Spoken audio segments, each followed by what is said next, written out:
मी इथे जेवण बनवायचं काम करते आणि इथे संध्याकाळी जेवण बनवायला आली तर इथे बनणार होती अंडा बिर्याणी.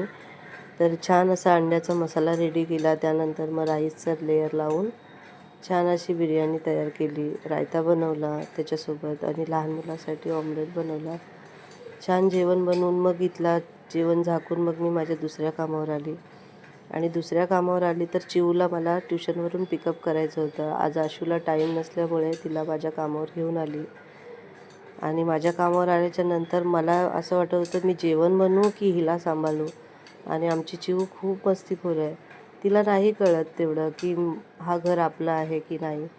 आणि जर आपल्या कामावर जर आपल्या मुलाला कुणाला आणली तर खूप डिफिकल्ट जातो.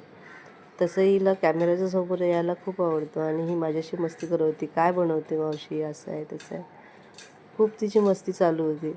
त्यानंतर तिला झुल्यावर बसवलेली थोडा वेळ आणि मी माझं पूर्ण प्रॉपर जेवण बनवून घेतलं. आणि इथे जेवण सगळं बनवून मग मी हिला घेऊन नरेश खाली वेट करत होते आम्हाला पिकअप करण्यासाठी. आणि खूप त्यांना टाईम झालेला घरी येण्यासाठी. आणि मग नंतर घरी आलो आम्ही. भेटूया नवीन व्हिडिओमध्ये. बाय.